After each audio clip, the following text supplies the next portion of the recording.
It's time to talk sports. It's Hacksaw's Headlines, a panorama of the world of sports, stories, comments, and opinions. Now, here's iconic sports talk show host Lee Hacksaw Hamilton and co-host John Riley. Who wants to talk sports on a Thursday? We do. Good morning, everyone. This is Lee Hacksaw Hamilton, along with my co-host John Riley. We welcome you to a pregame edition. It's the opening day of the baseball season. It's D-Day in college basketball. We're broadcasting from the DIXIELINE Lumber Home Center Studios in San Diego. We'll be here for the next hour. We are going to set the stage for March Madness, Aztecs basketball, UConn, set the stage opening day for the Padres, the Dodgers, the Angels, and we will give you our thoughts, our baseball preview. Our Thursday podcast, going towards a great sports weekend, is brought to you by DIXIELINE Lumber and Home Centers. There are 9 stores in San Diego. You have projects in home, out on the patio, around the pool, or at work. Think DIXIELINE Lumber and Home Centers. And by North County Eye Center, Poway and Escondido. When you have needs for your eyes, whether it's exams, contacts, glasses, or something much more significant, think of them, North County Eye Center, Poway and Escondido. John Riley, what a great day in San Diego. Yes, yay.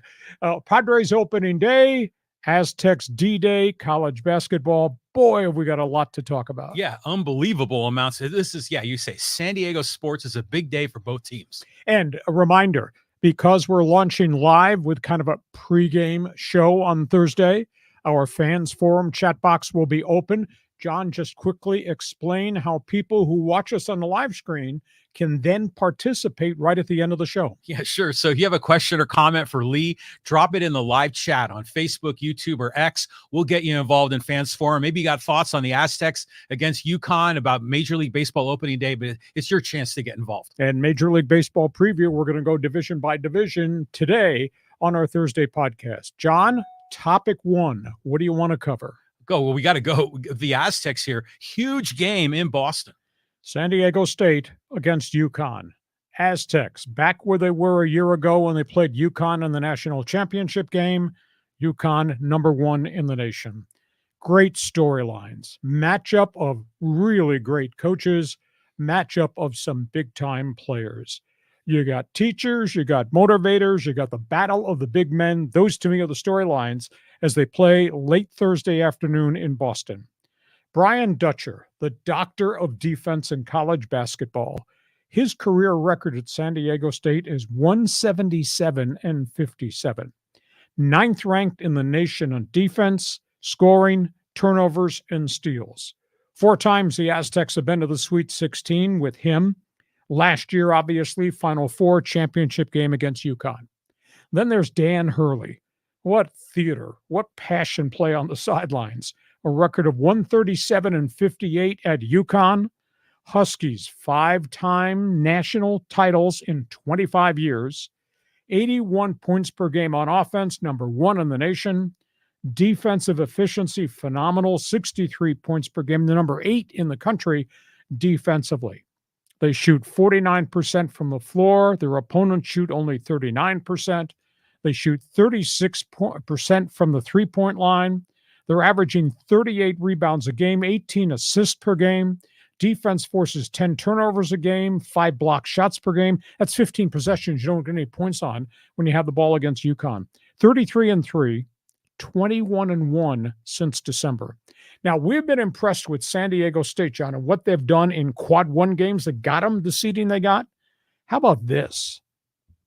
UConn wins against North Carolina, Texas, Gonzaga, Creighton, and Marquette twice. Oh my God. That's pretty doggone impressive. Jaden Ledee in the tournament.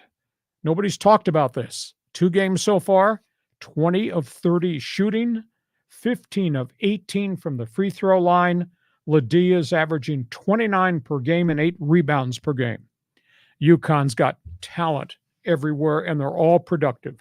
Tristan Newton, the guard, transfer for East Carolina, 15.6 rebounds per game. Cam Spencer, transfer Rutgers, the other guard, 14 points, 4 rebounds game.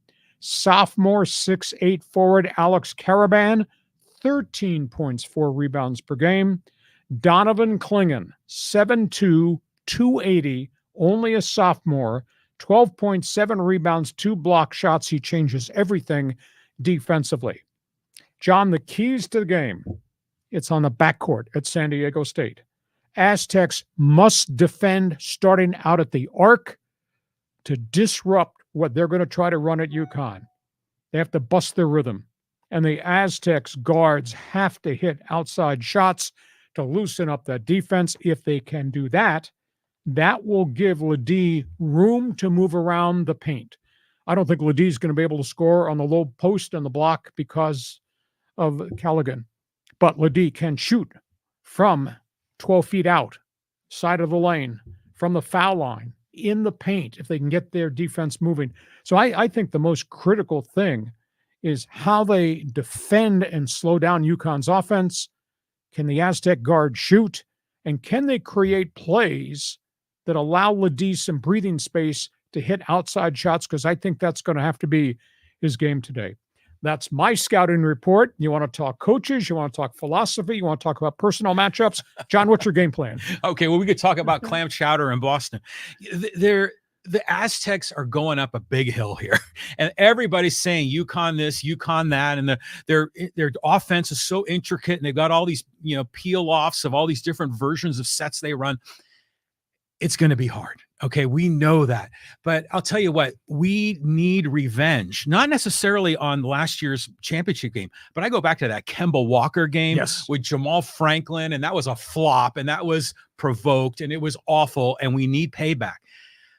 Aztecs, if they played like they played against Yale, hit the threes, play good D, I give them a 1-3 chance to win. It's still going to be tough. Cross country, everything is stacked against the Aztecs. But boy, if they could pull this off, what a miracle that would be.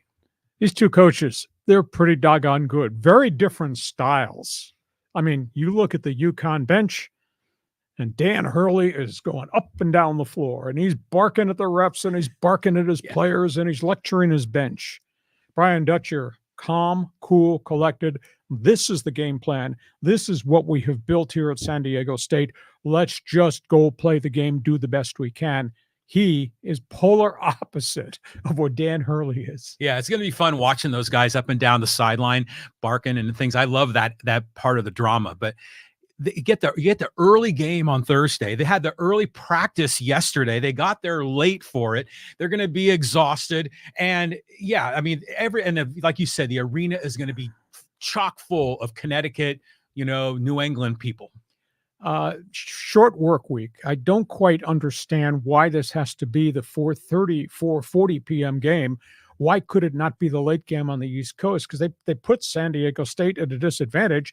They go Spokane to San Diego to come home on a chartered flight and get home at 4 a.m. on Monday, have a team meeting Tuesday, a limited practice, game plan, left early, changed their mind, left early, then went Wednesday, practice there, and now they're playing first game in. So it's a huge challenge for SDSU. So what do you think about Dan Hurley? He's still got this chip on his shoulder. They're scheduling us for the early game, and it's UConn against the world. And what do you think of that? Well, they're in grudge mode because 5 championships in 25 years, hell of an accomplishment. Okay. But they don't seem to be getting a lot of national recognition. It's kind of a UConn Husky basketball. It's a Northeast thing. I mean, they're not spoken in the same terms of what North Carolina with Duke has been. It's not a blue blood. No, that's the word. Not a blue blood, even though they were blue and white. So they're just kind of in grudge mode. But the top 4 seeds in the tournament are still there. So this will be fun going forward. Okay, we go from that. We got Aztec basketball late afternoon. We got Padre baseball opening day of the season against the Giants. And we're going to break down the Padres, the Dodgers, the Angels. And then we're going to go division by division for a baseball fan. Let's talk about the Padres situation. Pitchers' health, replacing bats. Good headline there, John. I think those are the 2 most critical things. Is Yu Darvish? Can Joe Musgrove be Joe Musgrove, considering the physical issues that hampered them at the end of last season that knocked them out of the rotation, and the fact that they did not dominate at all during the course of spring training? And the other piece of the question, Juan Soto, different lineup. Will guys around him who didn't hit very well last year be able to hit with Soto not there? That's a big issue. Fascinated to see about Jackson Merrill, opening day pitching. National League schedule is going to be different from what he faced in the Cactus League, but he did hit 300 in spring training. Yeah. Manny Machado is going to DH. He has had a bit of a setback trying to throw from third base in limited practice. They shut him down. He is going to probably DH for maybe the first 3 to 4 weeks of the season as they work him back into a throwing regimen. Have to be very cautious there. And a wild card statement. Can Fernando Tatis revert back to being a superstar rather than just being a good player? You know, he 2 years ago, prior to the suspension, he hit 42 home runs, sitting in the 270s with 42 bombs. Suspension, came back, only hit 257 last year, only hit 25 home runs. Now, granted, he's playing a different position. There was a learning curve there. He, to me, doesn't quite look like the same player that we saw coming up and we saw 2 years ago before the PED suspension. So those are my storylines at the front of the rotation. How do you hit with Soto not being part of the middle of the lineup? And then the questions about Machado, or am I wrong on Tatis? And John Riley says Tatis is going to have a bounce back season. I mean, you know, because last year he was just trying to get back, right? You know, after all the controversy, I think we're going to see the old Tatis coming up, but I'm intrigued by Mike Shildt. And I think the new vibe in the clubhouse, I think that's going to make a big difference for this team. Are they going to be better than the Dodgers? Probably not, but I think this is a playoff team. Oh, I think it's periphery playoff if they don't have any setbacks in the rotation. Right. If something happens and Darvish or Musgrove can't be you or Joe, then I think they got monster problems, because then they have Dylan Cease and the young Michael King, and then Heinz 57 after that. Hey, by the way, speaking of the Padres, I want to salute Kevin Acee of the Union Tribune. I don't know if you read the newspaper very much these days. He wrote an unbelievably in-depth, well-researched segment, huge part of the sports section today, on the Padres versus A.J. Preller. And then they also did a box summary of all of Preller's trades. And I'll tell you, I write a lot on my website, obviously researching what he did in a week's time to put that together. I mean, it's a volume of information. So thumbs up to the ace, because that was a job well done in terms of that research. Okay, we go from Padre baseball. Next team, Dodgers. Here we go. Big year for them. Whole world's in grudge mode. Whole world thinks the Dodgers violated some baseball bylaw with the deferred compensation for Showtime Ohtani, what they did with Yamamoto, the fact they spent $1.2 billion in the offseason and free agency. These are the headlines I have. Ohtani does not have a base hit since this whole episode with his private aide exploded. He's gone hitless. Will he be a distraction in the clubhouse? Will the Dodgers be able to control everything from the outside vis-a-vis the media? How will his teammates handle all the attention he's getting as a player and what he allowed to happen to himself as a person? I'm going to be fascinated to see how all that fits. Top of the batting order. Have you ever seen anything like this in modern day baseball, John? Top of the batting order. Mookie, Showtime, and Fred Freeman. Amazing. Last year, 112 home runs, 125 doubles, 304 RBIs from the top three guys in the Dodgers batting order. Oh my God. That's amazing. Yeah, that is. And the middle of the batting order, Max Muncy, Will Smith down, 81 home runs, 274 RBIs. So between 1 through 6 in the batting order, that's 578 RBIs coming to home plate. Who the hell are you going to pitch around? So the Dodgers are just absolutely loaded. Huge question mark.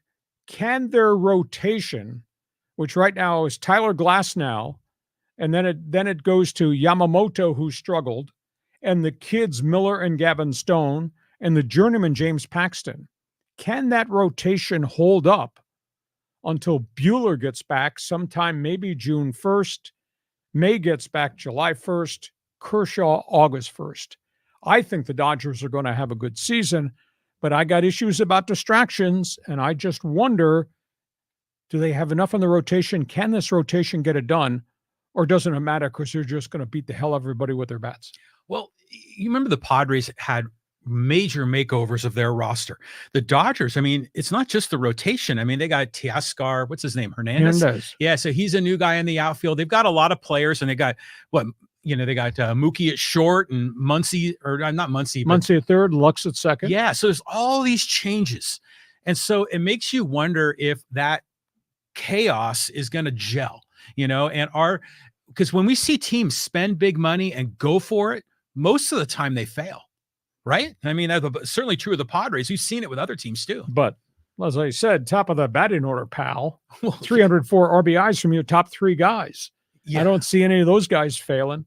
I'd be concerned about the pitching staff. Do they have enough in the rotation to hold up until the cavalry arrives? Or doesn't it matter? Because they're just going to hit the hell out of the ball. Well, they're going to be great. I don't think they're 100 wins great, but I think they're still going to be top of the division.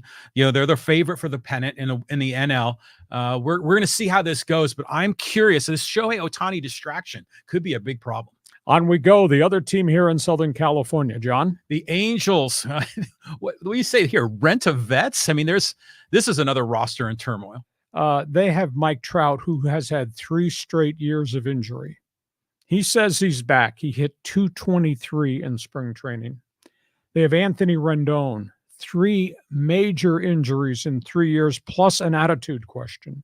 He hit .177 in spring training, and those guys played a lot of games in the Cactus League.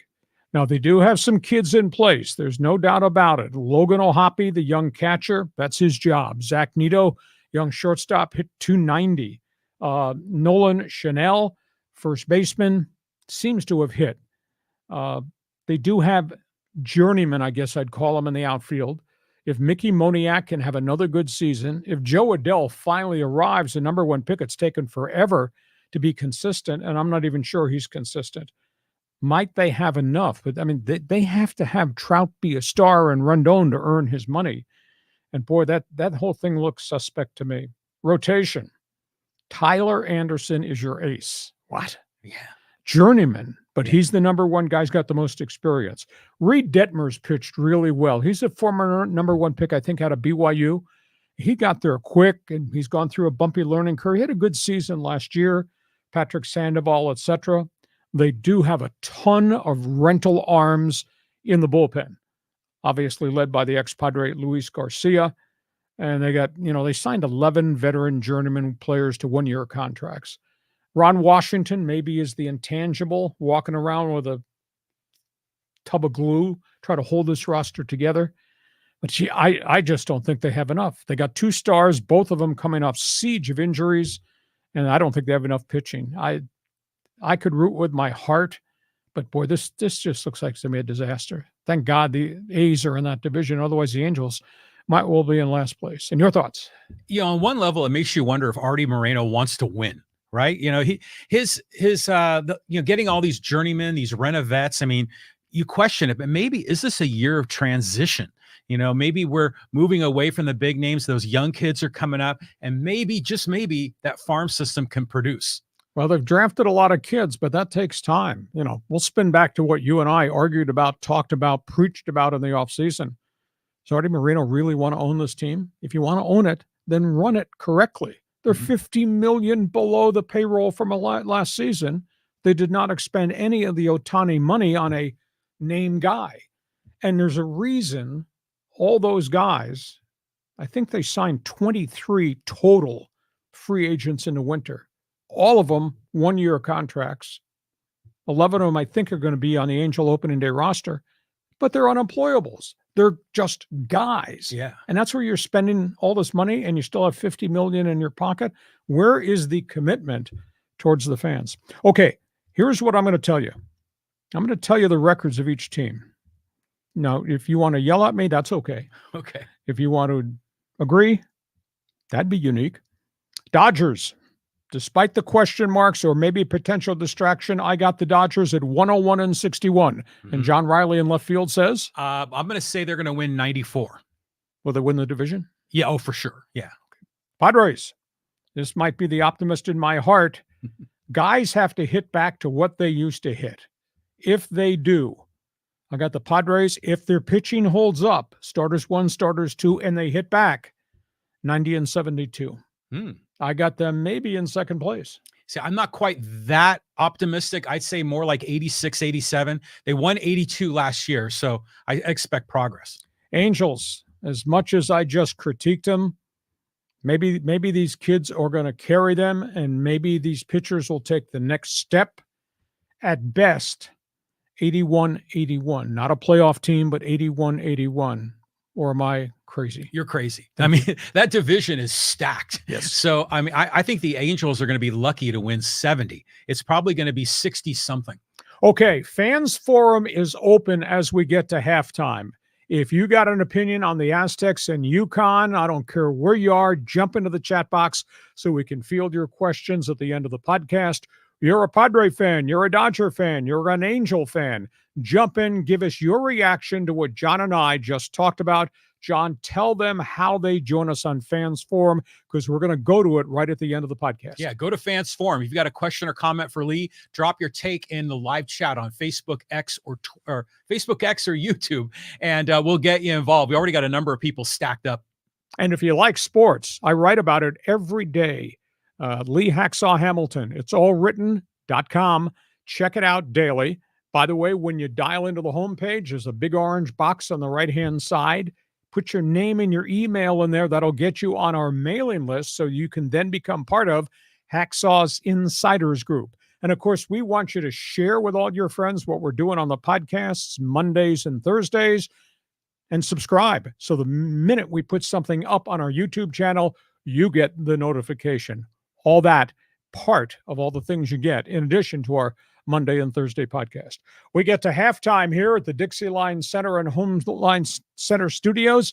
A reminder, if you got projects at home, whether it's the kitchen, whether it's the family room, whether it's cabinets, whether it's doors, John Riley, they need to do what we did. Show up at DIXIELINE, tell them your needs, consult with them. Yeah, they're great guys there. And, you know, if you just want to paint a bedroom, you know, it's a hardware store. It's a lumber yard, building materials used by homeowners and contractors. Been in San Diego for over 100 years. These are the people, if you got projects, we want you to consider DIXIELINE Lumber and Home Centers.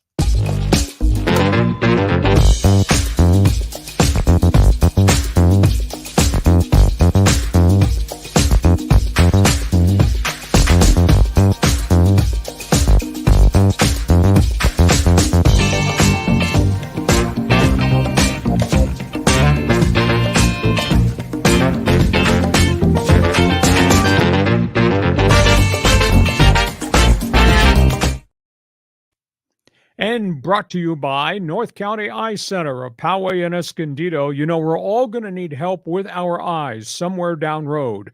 When that time arrives, think North County Eye Center, Poway and Escondido. Whether it's just exams, whether it's new glasses, contact lenses, or something much more significant, cataracts, glaucoma, cornea issues.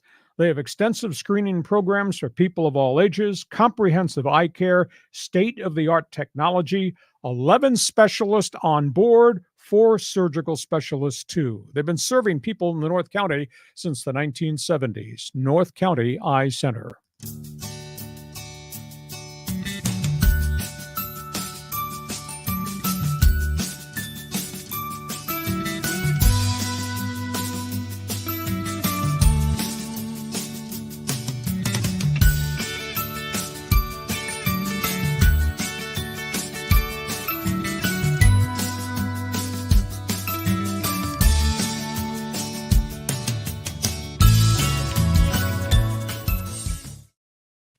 We go to the second half of our opening day podcast, and we're going to take part in our Major League Baseball preview.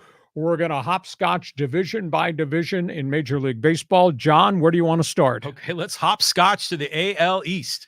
This was the surprise team in baseball. They've been miserable for a long time. At one point, they had a record of 45 and 117. They hired Mike Elias from the Houston Astros. It took him 3 years to fix it, and voila, 101 wins last season. They might be able to match it.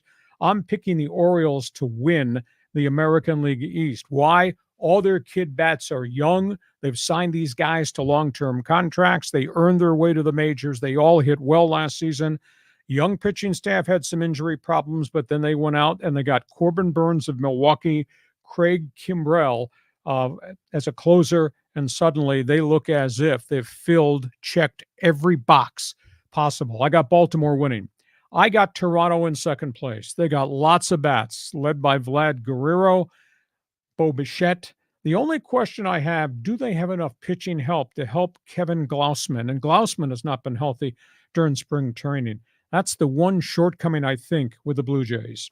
Yes, the Yankees added Juan Soto, but they've got a history of injury problems with Aaron Judge, Giancarlo Stanton, and now Garrett Cole is gone 2 months with this elbow setback. In addition, their starters 2 and 3, Nestor Cortez and Rodon, are both coming back from major injuries. I think the Yankees are an accident waiting to happen, and they are so financially capped because of the salary tax. They can't make any more news. So we'll watch Soto and see how he does, but everything around Soto, I think, has got problems. In Tampa Bay, young, developing pitching, they grow it, they use it, they trade it. Zach Eflin, ex-Padre prospect, he's become the ace of the staff. They just got Ryan Pepio, hot young Dodger guy. He came in the Tyler Glasnow trade. They don't have a lot of depth, and they've lost some pitchers with Glasnow having vacated, having gone to Los Angeles in the Pepio deal. And the other story is what's happening with their top infielder, and that just terrible story with Wander Franco. In the early morning hours today, he was put back on the administrative leave list. He cannot play baseball at least till June. They've refiled different charges about, quote, relationships, a.k.a. sex with minor girls. 3 of them now that are under investigation. He's probably looking at 5 years in prison if he gets convicted. So that's a monster blow to Tampa Bay. And once upon a time, the Red Sox were glorious, and now they're the dead Sox. You talk about a fall from grace. I don't understand this. I mean, they spent and won and went to the World Series, traded players away. Now they've cut the payroll.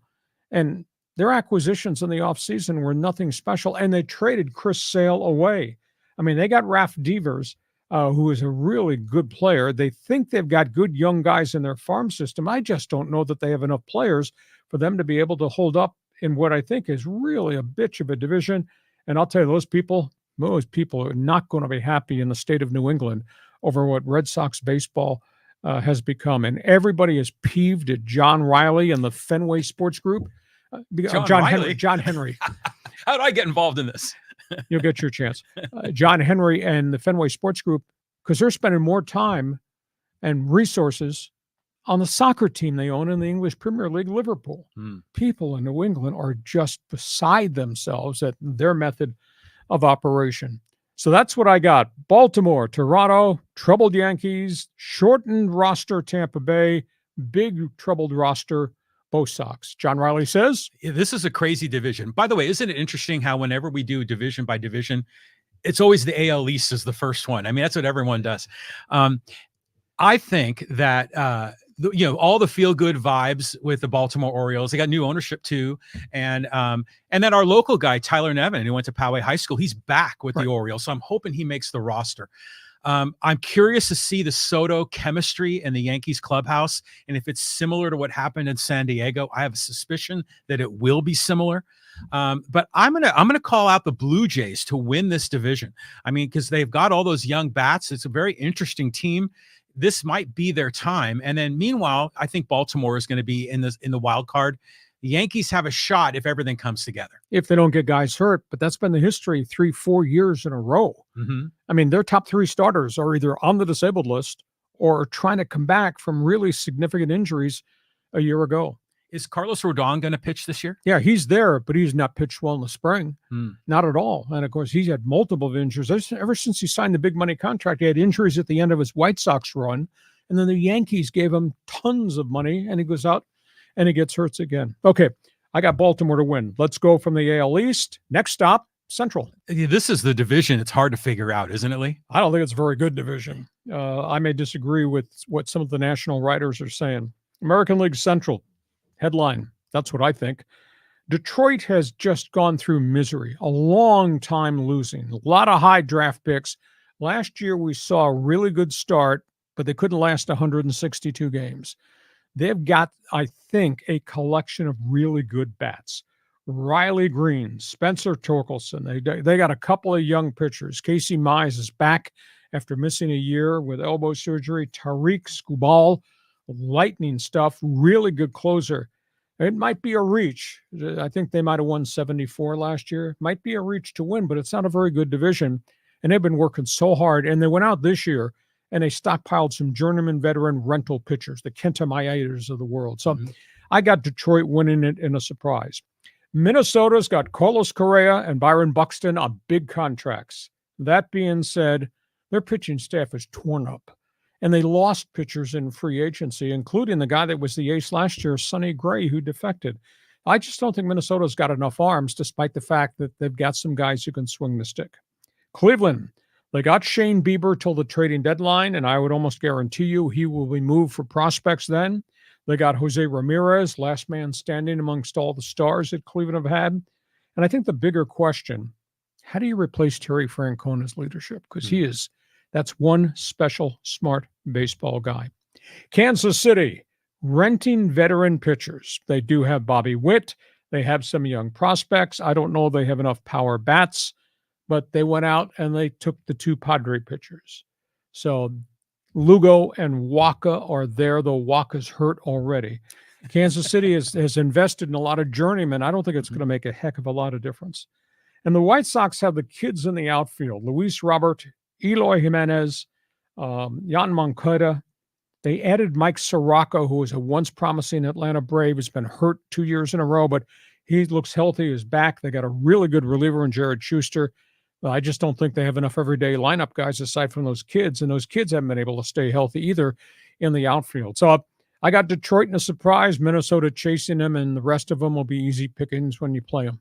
It's not a bad call with Detroit because a lot of those young guys you listed, like Torkelson and the other guys, those are legit prospects. Yeah. I remember when they got drafted and there was a lot of hype around those guys' names. But, for me, this division is just really ragtag. Yeah, it's like crap. It's a crap division compared to the other 5. I'm going to have to stick with the Twins. I mean, until someone can knock them off, they're going to be the best of the worst in that division. Where's your pitching coming from? They're pitching all over the place. Hey, they got Chris Paddock, man. Chris Paddock's going to light it up. You're rooting with your heart. Okay, let's move on to what's happening out here. Oh, yeah. The AL West. Look at these 2 teams, Houston and Texas. It's like they're on a different galaxy from everybody else. For sure. And the Astros, despite the fact you still carry hate about the garbage cans and sign stealing, they've been able to rebuild their team like twice in the last 5 to 6 years. Their stars are Alex Bregman in his walk year in free agency, Kyle Tucker. They added Josh Hader to the bullpen. That's a really good baseball team, but today opening day, Monday, or I should say Thursday opening day, they put 5 pitchers on the disabled list. There is no Verlander. He's not ready. There will be no Lance McCullers. Urquidy is on the DL. They got a lot of guys hurt. So that's going to sting them, I think, early in the season. And then there's the intangible. Dusty Baker's not there. He has retired too. So that's a story worth paying attention to. Texas, they win the World Series, but it comes at a price. They lost their TV contract. They had to whittle the payroll some. And there is no Max Scherzer. There is no Jacob deGrom. And now they lost Jordan Montgomery at the 11th hour, trying to get him re-signed to a decent-sized contract. None of this has worked. Now, that being said, they got bats. They got a lot of bats in that order, and they're going to get Seager back for opening day. The only question I have is, do they have enough pitching? Because they've got a whole pile of arms, front of the rotation arms, that are not going to be there till probably the end of May or June. I got the Angels finishing 4th. There's no Showtime there anymore. No Ohtani. They never replaced Ohtani. It's a rent-a-vet team. Ron Washington needs holy water to make this thing work. I got the Angels 4th. And Major League's natural disaster, the Oakland Athletics. No talent, no fans. When the front of your rotation is Alex Wood and Ross Stripling, I think you're in for a horrific season. And now to complicate everything, they announced yesterday, the fans did, they're going to boycott. They're all going to be in the parking lot before the A's opening game, and nobody's buying a ticket. And they're telling everybody, don't support this team. I can't imagine the misery for those players to A, not have enough talent, look at the face of losing 120 games, and have picket lines in the parking lot. Don't go into the stadium. Don't buy a ticket. What are they going to draw? 26 fans? Yeah. I mean, this is awful. Okay, John, your thoughts? Yeah, I mean, it's just a disaster in Oakland. I mean, but going through each of these teams, I'm still in grudge mode about the Astros and the whole cheating scandal. And it's funny, they got Hader, and you're wondering, is he going to pitch more than 3 outs? Is he going to go 1.1 innings? I don't know if he's gonna. I would love to see Houston take a step back because I'm tired of their BS, but they're good. I mean, we went to the Padre game when they played at Minute Maid Field, and that's a really talented organization. I like your call. Dusty Baker, I think, makes a big difference, and he's not there. I'm going with Texas to win this division. Houston probably second, but I think the Mariners might surprise here. We've been waiting for them to do something, and maybe this is the surprise team like Arizona was last year. Well, they got Julio Rodriguez. They added Mitch Haniger. They added Mitch Garver. They lost Tio Hernandez. I think the only thing to me is a lot of young pitching, but it's like that young pitching kind of hit a wall last season and did not take the next step over. They're going to be good, but I just don't think they're anywhere as equal to Texas. No, they're not. But I think they can squeak into the playoffs if all goes well for them. Okay, you're an American League fan. Jump on board now so we can get to you with Fans Forum. You got questions. We will give you answers about your favorite team in the American League. Because I guarantee you, when you hear what I have to say about the National League, you have to force your way to get into the Fans Forum. So write us a note right now in the chat box. John, let's go to the National League. Okay, here we go. National League East. You got Atlanta and the Phillies at the top. Yeah, and everybody else trying to play catch up. Atlanta, big bats. Ronald Acuna, Austin Riley. Atlanta, ace of the staff, Spencer Strider. Couple of other young arms from the farm system. Atlanta adds Chris Sale, who's finally healthy after 2 years of misery, and adds Jared Kelenic, at one time a hot prospect with the Mariners. I just think Atlanta's got all the bases covered. Philadelphia, their entire offseason was making rich men of Aaron Nola and Zach Wheeler, and why not? Philly is really deep in pitching in the starting rotation. A healthy and happy Bryce Harper, a lot of support bats around them. And playing in that bandbox, they hit home runs. And if the pitching holds up, and I think it will, I think Philadelphia and Atlanta are going to be right there. Hell, they could wind up being tied, I think. New York Mets, the big spenders a year ago, those guys are gone. All those pitchers that were the headline guys last season left, and they're all hurt. The Mets have signed Japanese pitcher Kodai Senga. Second year, comes back. He's going to have to be the ace of the staff. Their rotation includes journeymen like Sean Manaea, Adrian Hauser, Luis Severino. That's in the Big Apple. Yeah. Big budget. That's their rotation. I think Peter Alonso's got some good bat support teammates in the lineup. And by the way, this might be his farewell tour. He's a walk free agent. Really? And there's no negotiations with him because he's represented by Scott Boras. You got it, pal. So you got the Mets in third. I think it's a disgrace. If the Oakland A's are a disaster area, what's happened in Miami is a disgrace. They fired their female general manager who helped build them into a playoff team, and she left. They got Luis Arias, unbelievably great spray hitter. They've got the feisty second baseman, center fielder, but they lose Sandy Alcantara. Poor Skip Schumacher. I don't think he's got enough pitching, and now he's down some bats too, and he's got a brand new general manager and an owner that just flat refuses to spend any money. I don't understand why Bruce Sherman's allowed to own this baseball team the way he's run this baseball team. So I get them finishing so far back they can't see first place. And they're not last because of Washington. I mean, this has really been a crummy rebuild thing that Mike Rizzo and his staff have undertaken. Washington is just, they're going to commit to kids and they're going to try to build it with kids. They got Josiah Gray, who came from the Dodgers. Mackenzie Gore came from the Padres. They've obviously got the shortstop, C.J. Abrams. They've got a lot of young kids in the system that look like it's going to be major leaguers. I don't know if there's a superstar there. And then the Joey Gallos of the world, they signed a whole bunch of aging one-year rental guys. To me, it's a really ugly rebuild considering what they used to be when they had Juan Soto, what they used to be when they had Steven Strasburg, to where what they've become and what they're going to have this year. I just don't like it. This division is interesting. It's because there's so many haves and have-nots, right? And I think the MLB Players Union has been complaining about that. There's teams that just don't want to spend money. They don't seem like they want to win. And it's not just Oakland. You were just saying it's Miami. It's a lot of other teams. But you got to love these teams at the top. The Phillies and the Braves are just tremendous. Remember we were saying last year that the Phillies had that clubhouse dugout vibe that we all thought the Padres should have had. So these two teams, it'd be a slugfest. Wouldn't surprise me to see either one of these two teams actually get into the World Series and knock the Dodgers out. Wouldn't surprise me to see them tied for first place. Oh, for sure. In the National League. Okay, let's move to the next division. The NL Central is another mess of a division. Here's a question. How long does it take to rebuild? Are you about to turn the corner? I'm going to reach on this one too, just like I did in the American League Central. I got Cincinnati. I have the Reds winning the National League Central. Now, they've been building for this for a long time. They got a really good number 1 in Hunter Green. They got a really good number 2 in Graham Ashcraft. They got 4 other rental pitchers that they brought in. And their everyday lineup, we didn't know these guys about a year and a half ago. We know these guys now. Eli De La Cruz, huge shortstop, big bat, unique personality.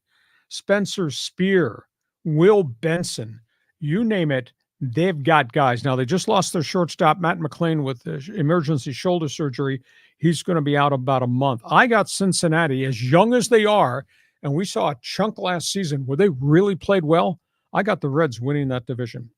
St. Louis has got Goldschmidt and Arenado, but I don't understand anything else in St. Louis. They do have a bunch of young outfielders led by Dylan O'Connell, but I don't understand their pitching. They jumped into free agency back in November, and just like that, they announced to us that Lance Lynn is going to be the front of the rotation. Lance Lynn, you're kidding me. Then they got Sonny Gray from Minnesota. He promptly got hurt. He's not on the roster right now. They got a journeyman, Kyle Gibson. This is St. Louis, which has had a history of big budgets and playing guys. St. Louis with a cardinal way of doing it. Why would you take those guys at the front of your rotation the first week of free agency when everybody was out there? They supposedly were interested in Snell, supposedly interested in Jordan Montgomery. Why would you not follow through and make a run on one of those guys? Cubs, new manager, Craig Counsell. They lose Marcus Stroman. They did re-sign Bellinger. And their offseason acquisitions, Mike Bush, who's probably going to hit some home runs there at Wrigley Field, the Dodger hot prospect. And they signed one Japanese pitcher, Shoto Imanaga. He's pitched sparingly in the spring and has kind of gotten banged around. I'm not quite sure why the Cubs ownership acts the way they do. Chicago's a big market. Chicago has won. Chicago has had big budgets, and now they're kind of streamlined the thing. It's going to be an awful year in Milwaukee, and I'm talking about hot weather or snow. There's fire sale of the roster. No Brandon Woodruff, gone for the year, shoulder surgery. Trade Corbin Burns. They did sign Rhys Hoskins. They have an outstanding young outfielder by the name of Jackson Chourio, who I think is going to start opening day. Is he ready for the major leagues? Remains to be seen. But they've really thinned out everything from a talent standpoint. It's like, I think you would call it transition year, but that normally is kind of painful. And then there's Pittsburgh. Please explain to me, when you're playing in a beautiful stadium and you get revenue sharing, why you shop at Dollar General. That's what the Pirates do. The Pirates have spent in the farm system. O'Neal Cruz comes up of the dislocated ankle. He's back. Mitch Keller took him about 4 years, arrived as the lead guy on their staff. Got a good catcher, Henry Davis, but they've rented a bunch of arms in the rotation. And, I'm just not sure that some of the guys that they've added, the Martin Perez's of the world, the Marco Gonzalez's, who are fringe starters, that's going to be the bulk of their rotation. So it's a shame. I see pictures of PNC Park on the Pittsburgh sky. It's the most beautiful park in Major League Baseball, John. And I just don't understand this method of operation in Pittsburgh. They're insulted that I said you shouldn't shop at Dollar General stores. That's what the hell that is. Your reaction to NL Central? It's like the AL Central. It's like this quagmire of teams that are all kind of middling, rebuilding, or whatever you want to call it. So your call on this Reds that's not a bad call there. I mean, that Ellie De La Cruz is like another Tatis, another Acuna, one of these really super dynamic players. but I'm going to go with Chicago. I mean, I like Craig Counsell. I think that's a good spot for him to go. And I don't think there's any dominant team here. But yeah, Pittsburgh, that's Mrs. Hacksaw's team, right? Oh, and how's she handling it? She yells at that like she yells at the Steelers on TV. She yells at the Pirates on TV too. Okay, let's move on. National League West. Here we go. Here we go. This division is stacked. Dodgers, big bats. We've already kind of alluded to that. The top three in the batting order combined 304 RBIs. The next group, 175 RBIs. They're going to hold their breath. Will the pitching hold up without some of the guys that are starting the season on DL who will be back by the time we get to May or June? But this is a really good team with a lot of big boppers. And I guess the intangible question, does Ohtani become a distraction in the clubhouse, or will Shohei be Showtime? So we got that. Arizona. I wasn't sure that last year was for real, but they did get to the Fall Classic, the World Series. I wasn't sure they could hit the reset button and do it again, and then they get Jordan Montgomery on a one-year, $25 million rental. They needed him because Eduardo Rodriguez, their other free agent signee, the pitcher from Detroit, just went down with a lat problem in his shoulder, and they don't know how long he's going to be out. They did add some rental bats in Eugenio Suarez from Seattle, Jock Peterson from the Giants, and the lineup. I'm going to steal this phrase from San Diego. You look at their batting order, hot lava. They've really got a lot of good young players there in Arizona. I think Dylan Cease's arrival with the Padres is a huge insurance policy. My only concern is, will we see you and Joe, Darvish and Musgrove be what we've seen the last couple of years, or will we just need to be patient? I think Michael King will be rock solid as number 4. They're 9 deep on the bullpen. Your batting order, every one of those guys underachieved last year compared to their career statistics. They were down here. Their batting order without Juan Soto, will they be able to score lots of runs? San Francisco pushes their way back into pennant conversation. This Blake Snell signing, as big as a financial gamble as it is for San Francisco, you get Snell, you get Logan Webb, you got 3 other young arms in the rotation. The batting order has gone through a radical cleansing.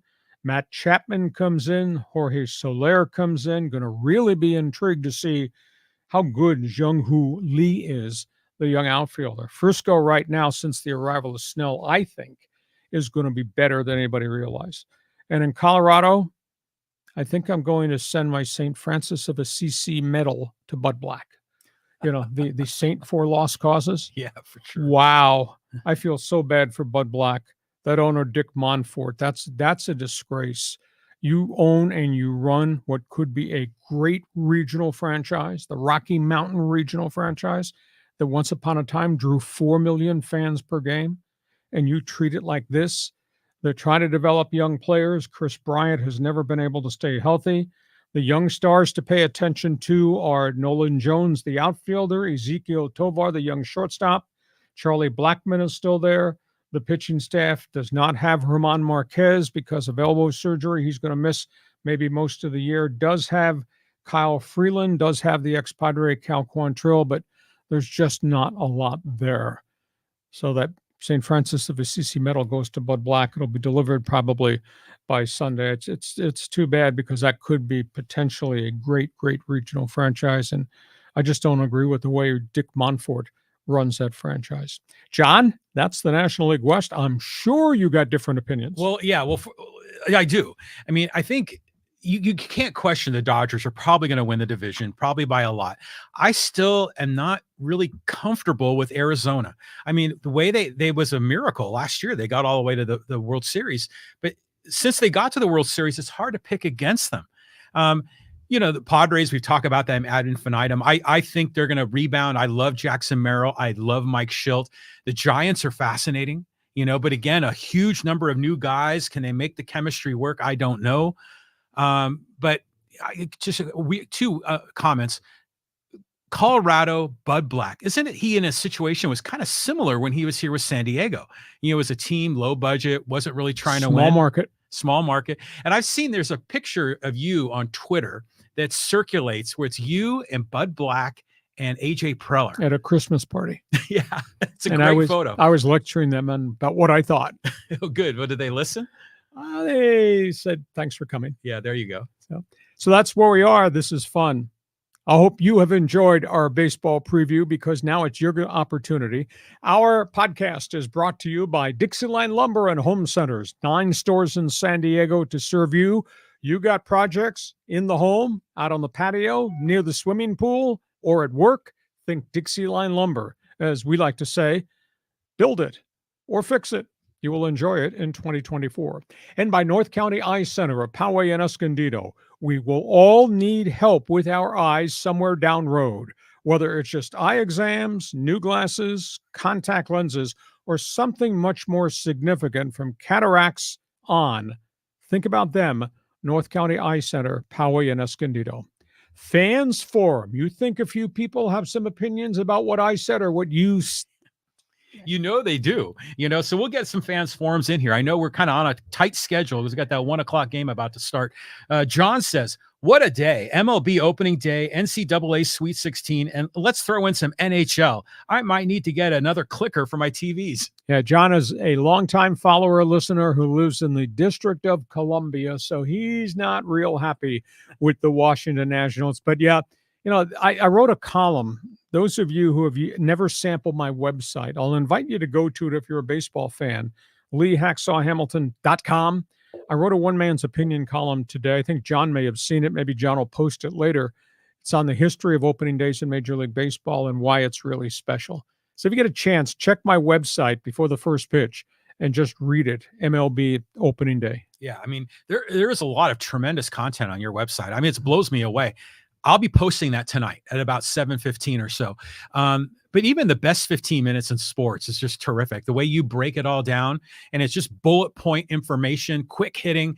And you can get that by going to the website or signing up for Hacksaw's Insiders Group. Because we mail out the best 15 minutes in sports to all of our Insiders Group too. Next question. Okay, let's talk about, Steve said, and he's talking about Padres and Fernando Tatis. Steroids helped him. Mention the steroids. Well, if he has another 250 season, and if the home runs are not what they were a couple years ago when he stroked 42, I think you have to think that, as he roared through the minor leagues and got to the majors and had success immediately, was some of that fuel driven. Now, he never failed a drug test till post-surgery, and he can stand by his explanation. He did something stupid that he bought on the black market that he should not have done. I just think that's too good a talent. Now, in his regard, remember, he was coming off surgery a year ago this time, and he had the 20-game suspension after the 60 games at the end of the prior season. So he had not really played very much for well over a year, and he was coming off that the wrist surgery, and he was playing right field. So there's a bit of a learning curve there. Let's just see if he bounces back and can be a 35 or 40 home run guy who hits for average, because I had forgotten that he only hit 257 and only hit 25 home runs. I mean, we were so enamored with his ability to play in right field and his gun for an arm. Some of the offense kind of went away. I think it's doubly hard this year because there is no Soto in the middle of the lineup that I think would make everybody else more dangerous. Well, he's right that you have to mention the steroids with Tatis.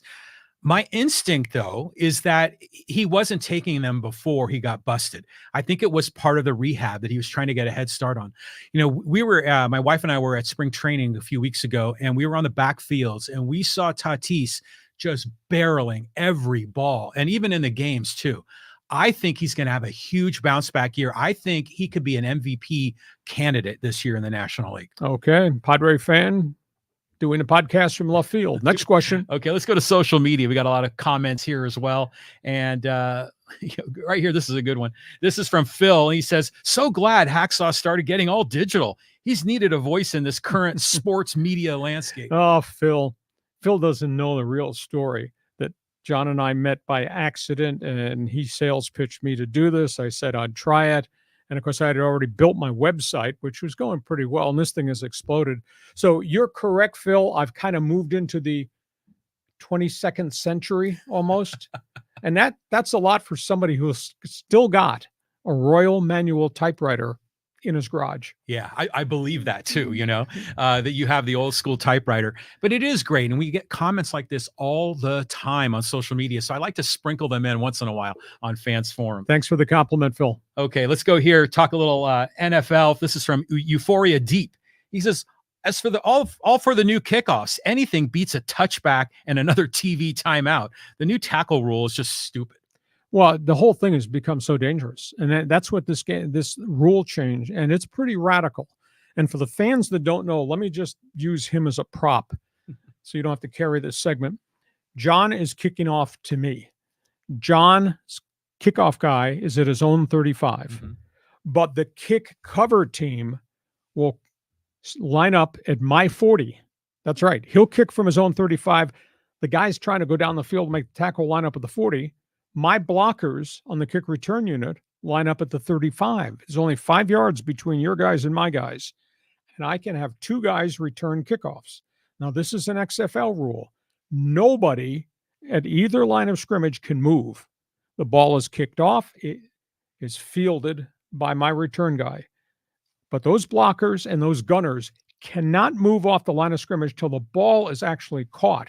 I saw 5 different videos of XFL games, and the average returns were in excess of 25 yards. Really? Because these guys are catching it, wide open space, there's no gunners, and they get their own running start. And the guys who are at the line of scrimmage, they're not blowing off the line of scrimmage. They're trying to get down the field from absolutely standing still. The old rule is those gunners are flying by the time they get to the 50-yard line, and the contact deep in my territory is really fierce.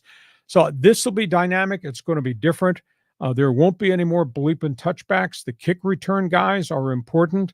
The day they passed the rule, the Pittsburgh Steelers signed one of the top kickoff return guys in the league, Cordarrelle Patterson, who scored 9 touchdowns on kick returns with Atlanta. The Steelers signed him. So suddenly, the guys who are returning kicks, they're going to have chances to bust big ones because the blocking will be different. And everybody's going to go back into the marketplace and say, okay, I need somebody that's going to run a 4-3 who's got good hands. He's going to be my kick return guy. So I like the rule. And again, it's all under the umbrella of making the game safer because the violent collisions have led to just a lot of serious injuries. Yeah, clearly it's going to be it's about safety.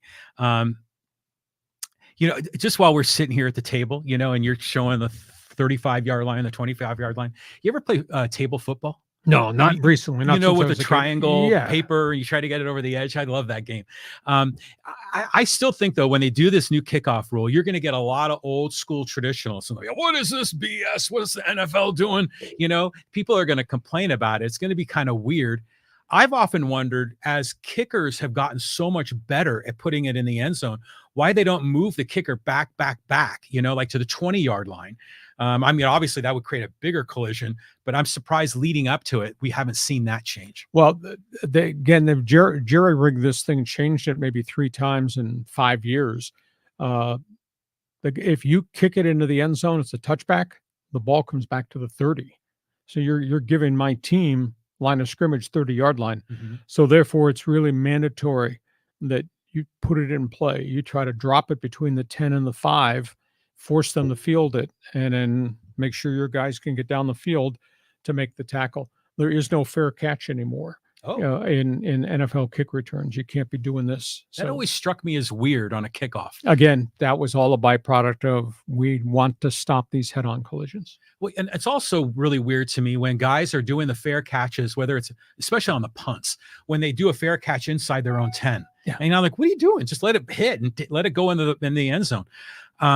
It seems like, where the ball comes out has changed a lot over the last few years. It used to be the 20, maybe it was the 25 for a while. And then if you kick it out of bounds, they get it to 35. The 35. So all these intricacies about this, but what are the alternatives for a kickoff? No, this is all about safety. You raise a point about the old school guys screeching.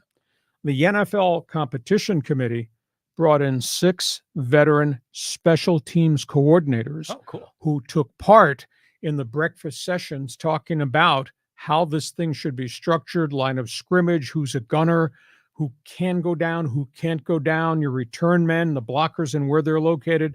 So they got input from these guys who live these X's and O's every day of their life. So this was not some vice president of rules who never played the game saying, let's do this.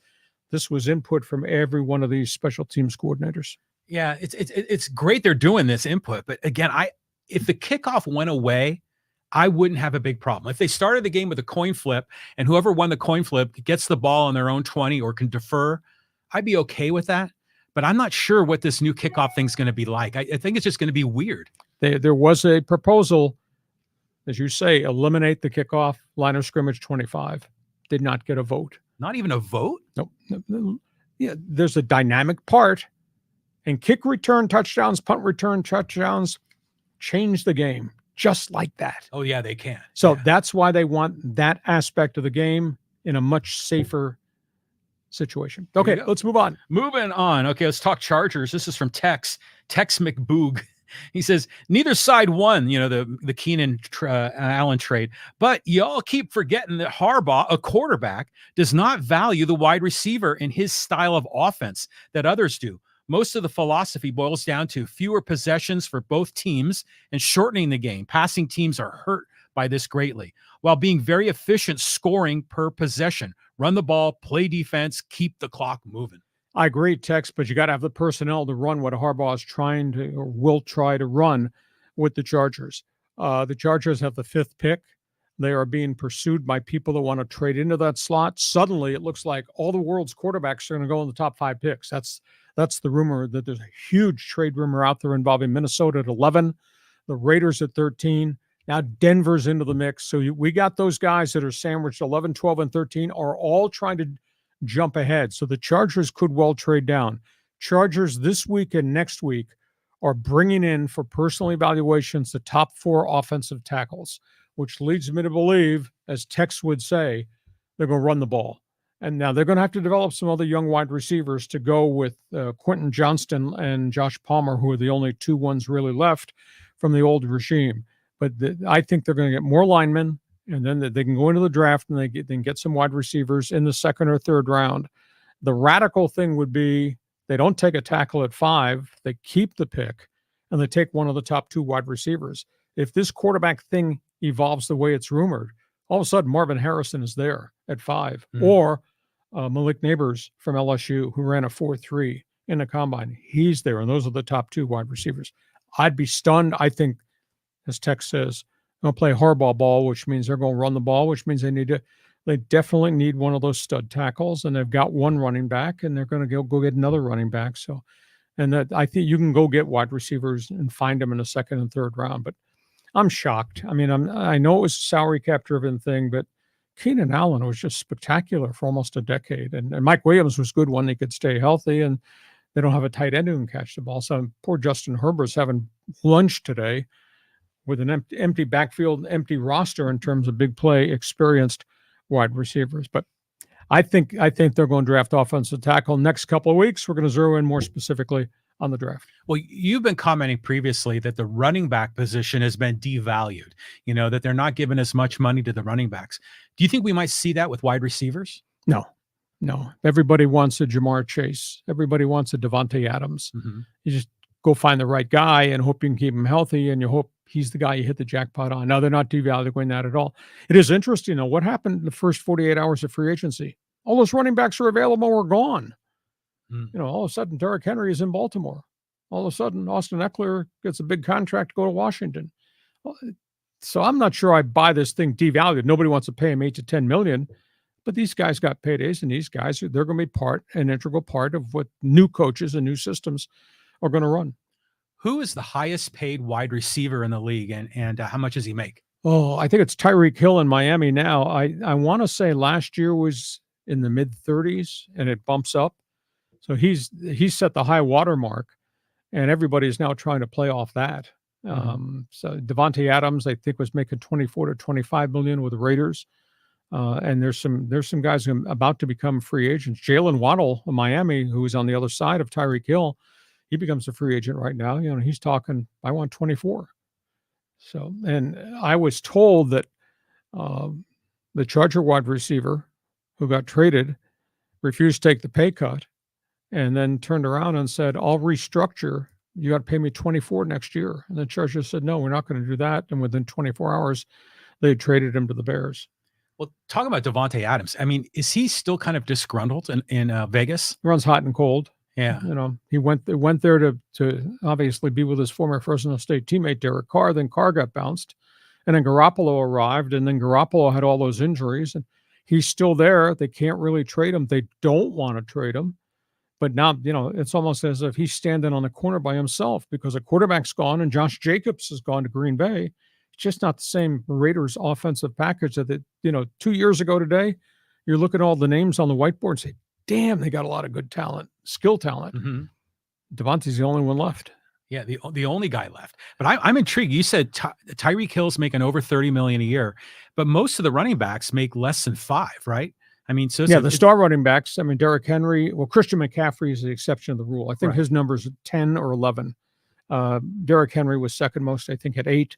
Eckler, after all those good years with the Bolts, was trying to get above 6. Mm-hmm. So the stars are still making good money. Their situation is their careers are probably shorter because of the wear and tear factor. Yeah, that makes sense. I mean, wide receivers can last a little longer. Let's do one more here. One more. Okay, let's talk Aztecs. We got the big game tonight. And this is from Tony. And he says, I think that San Diego State three-point shooting has been artificially depressed by Dutcher, trying to force three-point shots to get the kinks worked out. I won't expect UConn to defend the three poorly, but there's room for Dutcher and coaches to be flexible and make UConn prove they can defend both Ledee and the perimeter. I expect a good rock fight of a game all the way to the end, and it's possible the Aztecs can pull off a win. Only if the backcourt hits threes. And by the way, UConn's defense against the three, 31%. Their defense against the three. Mm-hmm. And they got big guards. So their big guards are doing this. In terms of San Diego State, I just don't think there'll be any low post game at all for Jaden Ledee. I think that they're going to have to get him on the ball at the foul line. If he can make Klingon, the 7'2" center, come out, maybe Ledee can put it on the floor and go by him. But I don't think he's going to be able to low post, do any turnaround bank shots or anything. Everything Ledee does today, I think, has got to be 10 feet and in either side of the lane or at the top of the key. And he's really good.